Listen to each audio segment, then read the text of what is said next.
Alors, effectivement, tu vois, avant, on pouvait déjà importer des images, on pouvait déjà importer des DWG, mais si tu voulais retravailler dessus, bah, il fallait prendre la fonction mur et puis retracer des murs par-dessus, etc. En fait, dans la version 2024 d'Archline, on a un nouvel outil qui s'appelle le Blueprint. Alors, on le retrouve dans le ruban, ce Blueprint. Si on fait un clic droit dessus, on peut le ranger dans le dashboard, hein, d'ailleurs. Le Blueprint, en fait, il nous permet de faire deux choses. On peut importer des images ou du DWG. Là, le principe, c'est qu'on va aller chercher une image. Donc on va aller prendre notre image. Attends, un petit problème de micro, désolé, on a oublié de réactiver le micro d'Enzo. Notre image, on va la chercher, on va la poser sur notre espace de travail. Et là, en fait, que fait le Blueprint? Il va automatiquement faire un doublon de cette image. Et en fait, on a une deuxième version de l'image qui, en fait, est cette fois-ci vectorisée. Donc on a la version image à gauche, classique, qu'on pourrait redimensionner pour la mettre à l'échelle. Et à droite, on a cette même image, mais qui a été vectorisée. Elle s'affiche donc sous forme de groupe. C'est comme si c'était un bloc 2D, ce qu'on a sous les yeux. Ce bloc 2D, on va pouvoir éventuellement le dégrouper ou le modifier. Si je le modifie, je vais avoir accès à tous les éléments. Donc là, on voit qu'en fait, notre image a été vectorisée puisqu'on retrouve des lignes, des polylignes, etc. Je vous invite... Si vous avez une image qui est vectorisée, à faire du nettoyage sur cette image. Parce que la vectorisation d'une image, c'est souvent un petit peu aléatoire. Tu vois, quand tu as des textes, par exemple, il ne va pas savoir comment vectoriser ça. Il va te le vectoriser comme une hachure, etc. Donc, tu vas te retrouver sur ton plan avec des éléments qui vont parasiter un peu ton affichage. Donc, faisons un peu de nettoyage sur l'image vectorisée. Le but est de retrouver uniquement l'enveloppe du bâtiment, les cloisons, la position des portes et des fenêtres. C'est ça qui va être nécessaire à la fonction Blueprint derrière. Quand j'ai fait mon nettoyage, je referme le groupe, je retrouve les entités donc, qui sont solidarisées et c'est très important d'avoir des entités qui sont solidarisées. Il faut avoir un bloc pour utiliser la fonction Blueprint. Alors, pour l'instant, notre image vectorisée, elle n'est pas encore à l'échelle. Donc je vais prendre ce groupe, donc cette image vectorisée, je vais la sélectionner, je vais faire un clic droit et là il me dit il va falloir sélectionner 2 points pour mettre à l'échelle. Notre image, c'est l'équivalent de la fonction échelle par référence sur ZW. Un point A, un point B, je dis que ma porte elle fait 93 cm de passage. Il faut connaître une distance impérativement. Si tu ne connais pas une distance, tu ne pourras pas mettre à l'échelle ton plan. Et donc ici on va faire un point B pour vérifier la position. Voilà, c'est bon, notre PDF est bien, notre image est bien à l'échelle. Ici on va prendre donc la fonction création d'un plan de niveau. Donc c'est ça vraiment le fondement de la fonction Blueprint. On va mettre ici des contraintes en fait d'épaisseur de mur minimale et maximale. Donc là, en fait, on va dire, par exemple, le mur maximal, c'est 55 cm, le mur minimal, c'est 5 cm, admettons. Et donc, ça permettra à Archline de comprendre quand il doit faire des murs et quand il ne doit pas faire de murs. Parce qu'en fait, lui, il va détecter des parallèles. Dès qu'il voit une parallèle, il fait un mur. C'est pour ça qu'il fallait faire un peu de ménage avant, si tu veux. Et je lui dis, en fait, quand tu as deux parallèles qui sont à plus de 55 cm, on lui fait comprendre qu'il ne s'agit pas de mur. Et là, en fait, qu'est-ce qu'il fait ? Il va modéliser... Suivant les contraintes qu'on a données dans la petite boîte de dialogue d'avant, il va modéliser justement les murs. Tu vois, on a toute l'enveloppe du bâtiment qui va se faire, les cloisons intérieures, etc., etc. Ce qu'on voit là, ce que je suis en train de sélectionner, c'est justement, ça provient des éléments un peu parasites de notre image qui a été vectorisée. C'est-à-dire qu'en fait, on avait des étiquettes de pièces qui n'ont pas été comprises par Archline. Il a compris que en fait, c'était deux parallèles et donc il fallait faire un mur en fait. Donc c'est pour ça qu'il faut bien faire un nettoyage sur l'image vectorisée. Et là, on retrouve de vrais éléments paramétriques. Un mur est vraiment un mur. Donc on va pouvoir modifier la structure du mur parce que par défaut, en fait, le Blueprint, il va prendre des murs tout à fait standards et il va vous les placer par-dessus les lignes, etc. Donc il va falloir probablement derrière ici configurer les murs pour qu'ils aient la bonne structure, les bons matériaux, les bonnes épaisseurs, etc.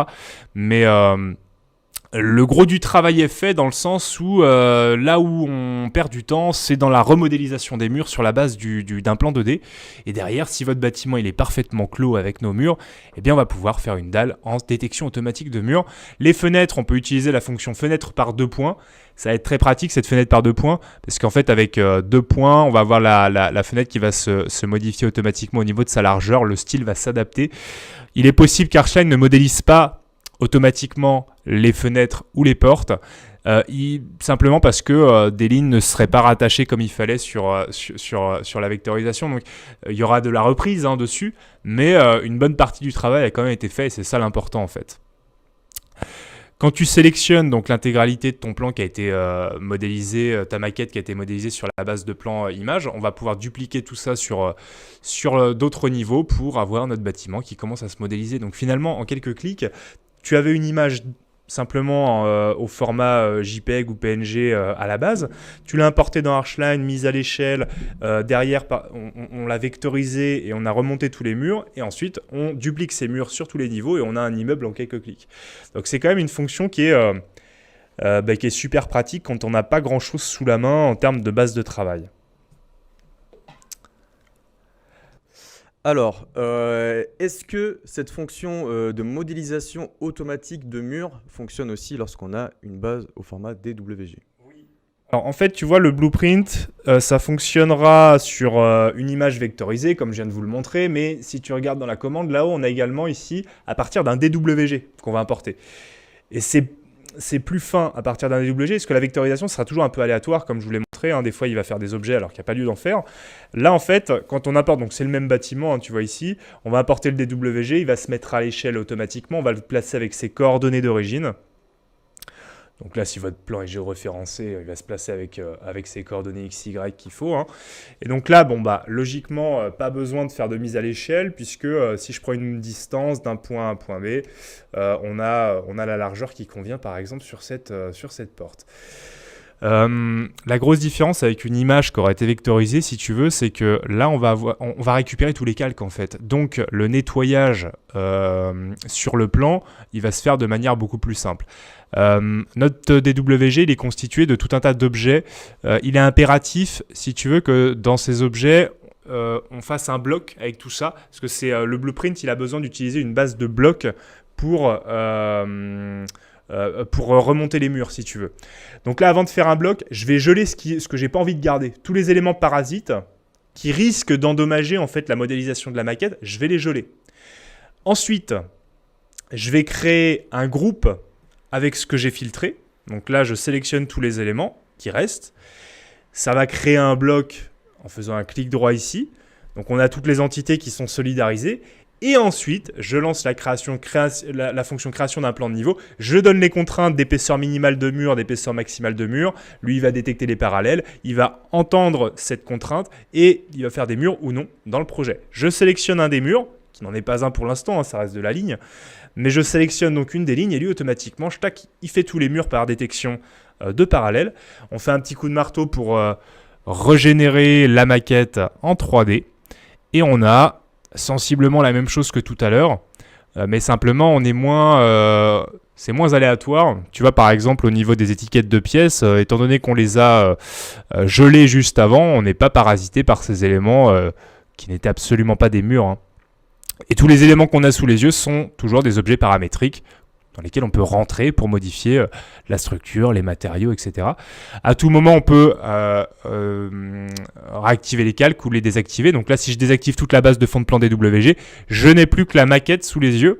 Et donc, on va pouvoir faire, comme tout à l'heure sur la base de plan en image, je vais pouvoir sélectionner tous mes murs et faire une dalle par détection de contours. Alors, il faut impérativement que vos murs soient joints sur l'enveloppe du bâtiment pour que ça fonctionne. Je sélectionne tout mon projet et je vais dupliquer ça sur les différents niveaux. Et on va voir ici que, comme tout à l'heure, on a notre immeuble qui est gentiment en train de monter. Donc, quand tu as une base de plan image ou une base de plan DWG, en fait, tu peux maintenant très facilement, grâce à cette fonction dashboard, remonter la maquette.